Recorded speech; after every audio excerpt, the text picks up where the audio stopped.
City trucks, and I had actually made some comments about a subject that I'm going to talk about today, which is Alex from Piglet. I guess people that follow Alex from Piglet know that he's called it quits. He decided that he'd had enough and wasn't going to go any further. He sent his his leased trucks back from Enterprise. He sent those back. He's selling his trailers. He's going out of the trucking business. There's been all kinds of rumors out there on the internet. I've seen everything from he's filing bankruptcy to he's getting divorced, and just, I mean, all kinds of speculation. Some of the comments that I made was that there must be something going on besides that. I mean, he made some famous videos talking about the amount of revenue that he's brought in.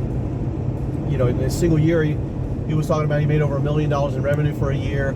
Supposedly, in the first quarter of this year, he made $1 million within the first quarter of the year, heading for $4 million for the year, and different things like that. And so, that's what's lended itself to all the speculation, right? I mean, the people out there are speculating because how does somebody with that kind of revenue go out of business? I mean, how do they not make it? Well, as a business guy, I can tell you, it can happen.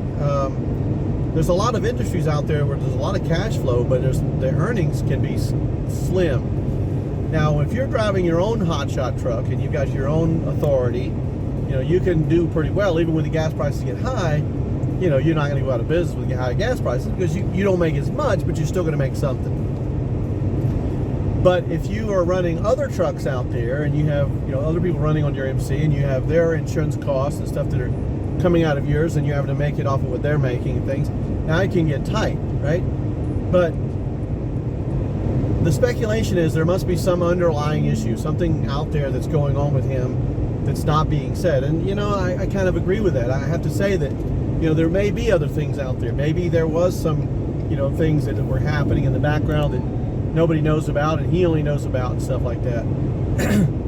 If you're not able to create an earnings from $1 million plus in revenue, it doesn't mean that you should go out of business. It really means that you need to examine what your margin models look like. Now, there are people out there that create a great deal of revenue because they're giving up the margin, and by giving up the margin, they're attracting people to use their company, right?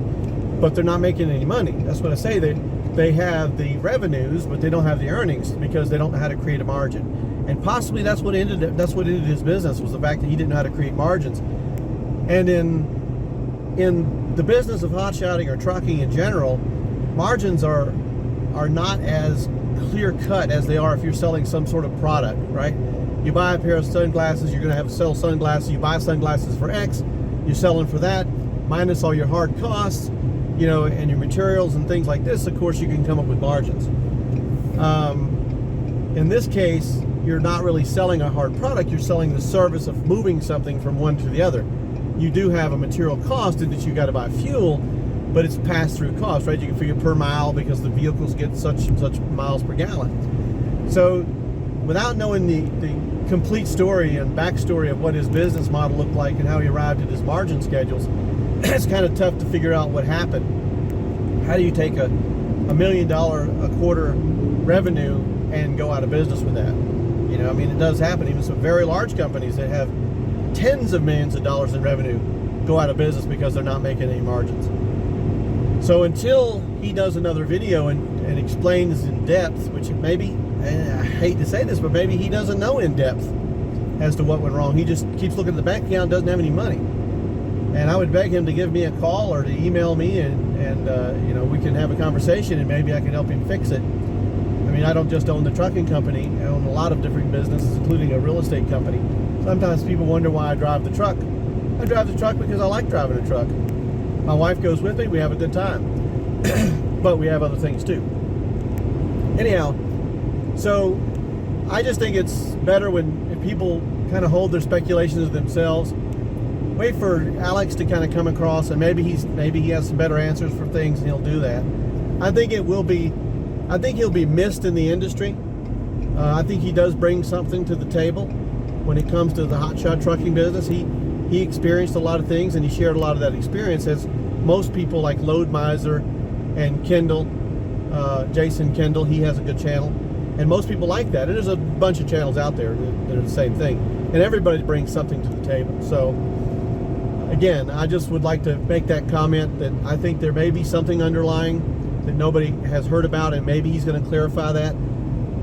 I just don't want people to think that there's no hope for the hotshot business, because I'm telling you, there's plenty of hope for the hotshot business. It just, you have to know how to navigate it the right way in order to stay in business through hard times. The one thing hard times do, though, is they do clear out people, right? I mean, like Alex from Tow Piglet, gone. There's been a lot of people in this industry that are now gone. And I hear a lot of people saying the fuel prices are so high, they're just going to stay home, right? And so I think to myself, well, that just opened up another corridor for my trucking company to take care of, because that guy's staying home and we're not.